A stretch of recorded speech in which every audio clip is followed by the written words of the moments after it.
Dies ire, dies illa, solvet seculum in favilla.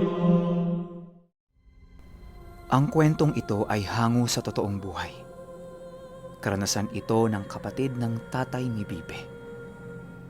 Taong 2006, Ayala, Zamboanga City. Itong mga panahong ito, kasalukuyang nakatira si Bibe sa tiyuhin niya sa Ayala. Gawa ng doon kasi siya nag-aaral. Usap-usapan noon sa lugar na ito ng Ayala. Marami talagang nababalitang mga aswang na nakatira dito. Paki-confirm naman dyan, yung mga taga-Ayala, Zamboanga City. Putok na putok ang issue na ito noon sa lugar na tinitirhan ni Bibe. Bago ka makapunta sa bahay nila, meron kang dadaan ng tulay. Sa ilalim nun merong ilog. Yung ilog na yon, nakakonekta papunta sa dagat. Yung dulo naman ng tulay na yon, andun ang bahay nila malapit sa dagat na merong katabi na isang malaking puno ng akasya. Merong duyan-duyan ang punong ito. Dito sila Bibe madalas tumatambay. Maganda kasi ang view noon, overlooking. Paminsan-minsan, doon din nagiinuman yung mga tiyuhin niya. Lalakad ka lang ng ilang metro, mararating mo na yung sinasabi kong dagat. Tapos doon sa pangpang ng dagat, merong isang barkong nakasadsad at abandonado na.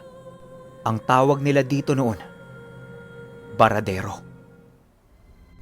Itong barko na ito, usap-usapan sa lugar nila, nangunguha ng tao. Samot-saring mga elemento ang nakatira dito. Dahil yung paligid ng Baradero, purong malambot na lupa. O mas kilala sa tawag nating mga Pilipino na kumunoy. Pero bukod sa kumunoy, merong nilalang dito na paminsan-minsan ay lumalabas galing sa ilalim. Isang napakagandang babae. At ang tanging binibiktima nito ay mga kalalakihan. Kadalasang nakukuha niya yung mga pumapalaot kapag alas 4 pa lang ng madaling araw. Pero hindi lang ang babaeng yan ang nakatira doon. Marami pa. Kaya naman itong si Bibe, palaging pinapagalitan ng kanilang lola tuwing naglalaro siya malapit doon sa Baradero. Pinapaiwas siya doon gawa nga ng maraming nakatirang nilalang na hindi natin nakikita. Baka matamaan niya. Yun ang iniiwasang mangyari ng lola ni Bibe. Itong tiyuhin ni Bibe na kapatid ng tatay niya, nagtatrabaho sa Recodo. Sabi-sabi sa lugar na yan noon, pugad yan ng mga adik. Bukod sa mga adik, andyan din nagtatago yung mga kriminal. Lalo na yung mga bata-bata ng drug lord. Kaya maraming big time sa lugar na yan. Tapos kabi-kabila at mayat maya ang inuman. Nataong araw ng sahod ng tiyuhin ni Bibe. Bukod sa araw ng sahod niya, yung mga tropa niya din doon na bata-bata ng mga drug lord, nagyaya ng inuman. Ipapasarado nila yung isang bahay doon. Tapos lahat-lahat silang magtotropa, doon mag-iinuman. Hindi siya makatanggi kasi bukod sa lulun ito sa alak, kailangan niya makisama sa mga yon. Meron siyang asawang buntis na 6 na buwan na. Tapos wala siya sa bahay. Ang kasama lang nung asawa niya, si Bibe, lola ni Bibe, at kapatid nito. Siya andun sa Recodo, nag-happy-happy. Naghintay yung tiyahin ni Bibe sa asawa niya habang nagpapaduyan-duyan sa labas. Inabot siya doon ng alas 10 ng gabi. Kaso, hindi pa rin umuuwi yung asawa niya. Di ba nga, kalat na kalat sa Zamboanga City noon. Maraming aswang sa Ayala. Kaya ang ginawa ng lola ni Bibe, pinapasok na siya sa loob ng bahay at sinarado ang lahat ng bintana at pintuan. Habang hinahanap niya ang antok niya, naririnig niya sa labas na merong mga nagbubulungan. Ayon kay Bibe, Maski siya naririnig niya yung bulungan. Parang hirap na magsalita yung naririnig nila sa labas. Animoy, sobrang gaspang ng lalamunan nito. Ganito yung tunog.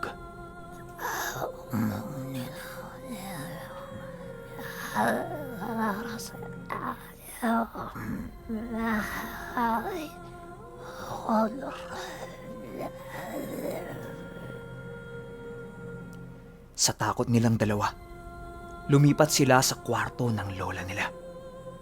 Tapos sinabi nila dito na meron silang naririnig. Hindi sila pinansin ito gawa ng antok na eh. Ang ginawa nila, doon sila lumapit sa kapatid niya at doon sila nagsumbong. Nagising ito dahil narinig niya na meron lang nagbubulungan sa labas. Ang ginawa niya, kinuha niya yung bolo na nasa kusina nila. Tapos ang sabi niya dun sa dalawa, silipin lang siya sa pintuan nila. Kapag may nangyaring hindi maganda, sumigaw sila. Nung lumabas na yung kapatid niya, umikot ito sa likod ng bahay. Pero walang tao. Bumalik ito sa pintuan kung nasan sila. Tapos sabi ni Bibe, meron siyang nakikitang nakaputi doon sa puno ng akasya. Napatingin yung dalawa. Tapos meron nga. Nakasuot ito ng mahabang puting bestida habang nakayuko sa duyan-duyan nila. Nilapitan nila itong tatlo. Nung medyo malapit na sila, naaamoy nila na sobrang baho nun. Umaalingasaw yung lansa sa buong paligid. Sumigaw yung kapatid ng babae at tinanong niya kung anong ginagawa nito. Bigla itong tumigil sa kung anong ginagawa niya. Tapos pagharap nito sa kanila, ayon kay Bibe, isa itong matandang babae na sobrang puti ng muka. Yung kutis nito, animoy nababad ng matagal sa tubig. Yung kulubot-kulubot na. Tapos yung bibig niya, punong-puno ng dugo. Natakot si Bibe at yung buntis na tiyahin niya. Dahil alam nila na isa yung aswang. Inambahan ito ng bolo ng kapatid ng babae. Tapos napaatras ito at agad-agad ding tumakbo. Hindi na nila hinabol ito gawa ng madilim yung paligid. Tapos tumakbo yun, papunta doon sa may barko. Pagsilip nila sa duyan-duyan, merong nakahiga. Nung una natatakot silang lapitan yon kasi baka bangkay ng tao eh. Pero maya-maya pa, humilik. Doon nila nalaman na buhay pa yon. Pagtingin nila dito, yung tsuhe ni Bibe. Gulat na gulat yung asawa nito kasi andun yung asawa niya sa duyan-duyan. Sobrang lasing na lasing. Tapos yung leeg nito, puro dugo. Umiiyak yung asawa niya habang ginigising niya ito. Pero wala. Hindi talaga magising-gising. Ang ginawa nila, pinagtulungan nilang kaladkarin ito papasok ng bahay. Tapos nilinis nila yung leeg nito. Ayon kay Bibe, puro maliliit na marka ng sugat lang ang meron ng tsuhin niya. Pero yung sugat, paikot sa leeg. Para bang dinadahan-dahan itong lagyan ng marka o palatandaan. Walang nakakaalam kung bakit ganun ang itsura ng sugat niya. Basta ang alam nila at malinaw sa kanilang paningin, isang aswang yung nakita nilang yon. Kinaumagahan, nung nagising ang tsuhin ni Bibe, daing niya, napakahapdi ng leeg niya, para itong sinusunog. Doon na nila kinuwento kung ano yung nakita nilang nangyari sa kanya kagabi. Sabi nitong tsuhin niya, sobrang lasing na lasing siya kagabi. Hindi niya na alam kung paano siya nakauwi doon. Medyo natatandaan na lang niya, merong batang humihila sa kanya papunta doon sa duyan. Tapos nun, wala na siyang maalala kahit konti. Paliwanag ng lola ni Bibe sa kanila, kung nahuli pa sila ng konti, baka natangay na ng aswang yung asawa niya. Hindi ito agad nakuha ng aswang dahil, unang-una, hindi naman ito buntis. Pangalawa, punong-puno ng alak at kemikal ang katawan nito.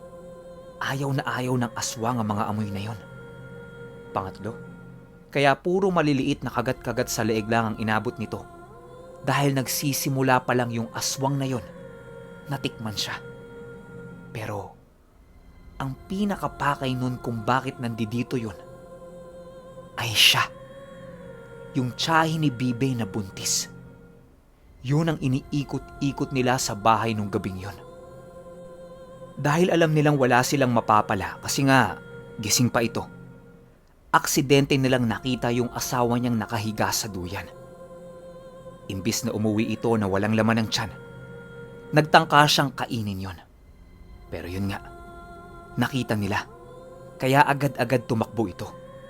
Pero sabi nung lola ni Bibe, hindi titigil ang mga yon at paulit-ulit silang guguluhin. Lalo pa, nakaharap nila yung buntis na sinadya nila at alam nilang lalabas ito ng bahay kahit 10 oras ng gabi. Hindi nga nagkamali ang lola ni Bibe. Nung mismong gabi na yon, habang mahimbing silang lahat na natutulog, bumalik na naman yung mga nagbubulungan. Pero sa pagkakataong ito, napakarami nila. Hindi lang sa dingding ng bahay nila, maging sa bubong, pintuan at bintana, andyan yung mga bulong. Iyak ng iyak si Bibi nung gabing yon. Kasi maski pagkalmot naririnig niya sa labas.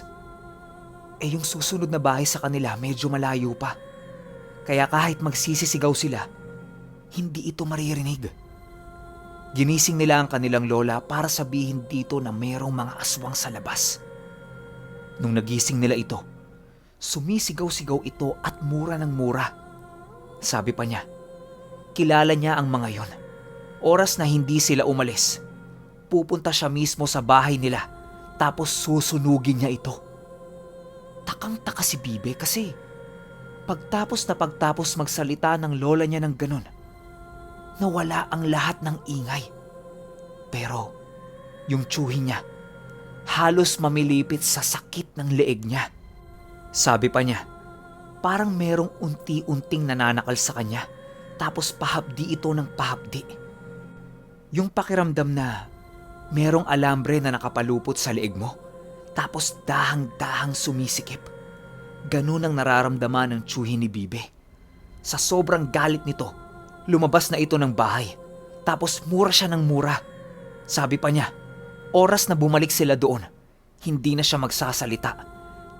Lalabas kaagad siya ng bahay. Tapos kung meron siyang abutan sa mga ito, pasensyahan na lang. Papatay niya yon. Akala niya masisindak niya ang mga ito. Maya-maya pa, nanigas ang buong katawan ng tsuhin ni Bibe. Nagsasalita ito pero wala nang lumalabas sa bibig niya. Ayon kay Bibe, ganito na lang yung naririnig niya sa tsuhin niya.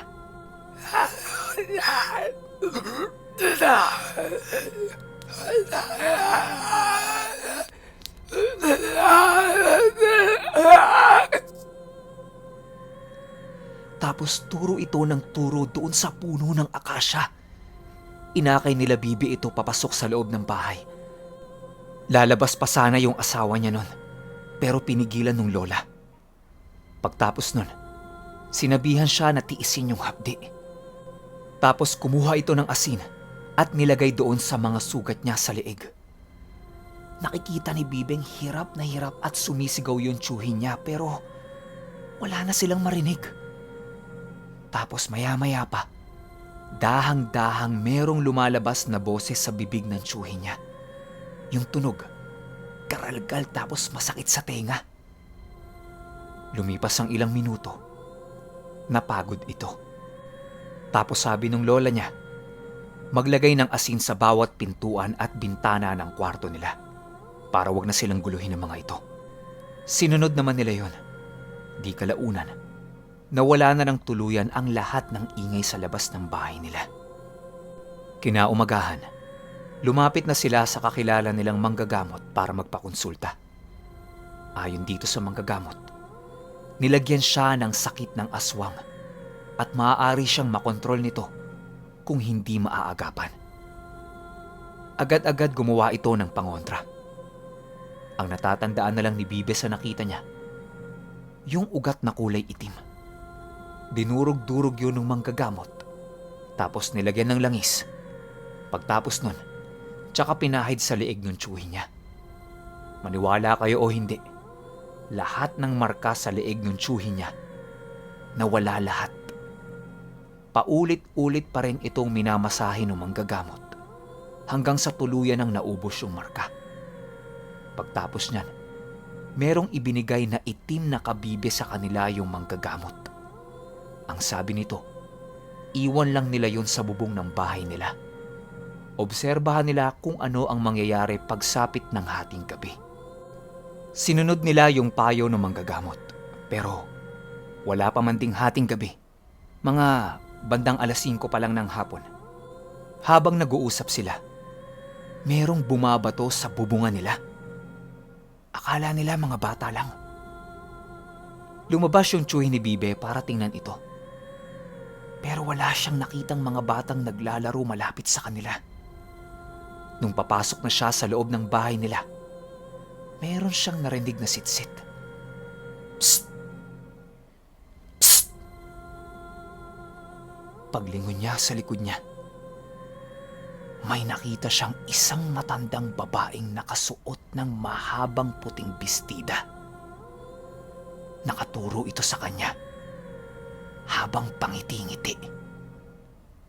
Sa taranta niya, nagsisisigaw siya. Tinawag niya yung mga tao sa loob ng bahay nila. Tapos naglabasan ng mga ito.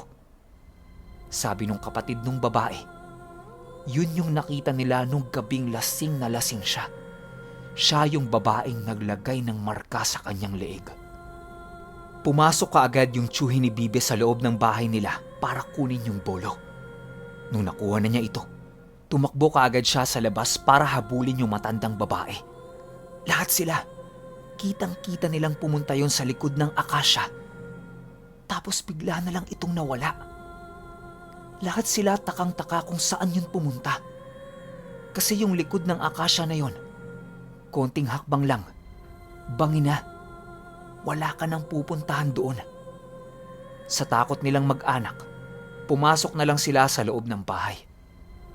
Nung kinagabihan, nakikiramdam sila sa paligid nila kung meron na namang magpaparamdam. Pero wala. Ang tanging naririnig na lang nila, tawanan mula sa malayo.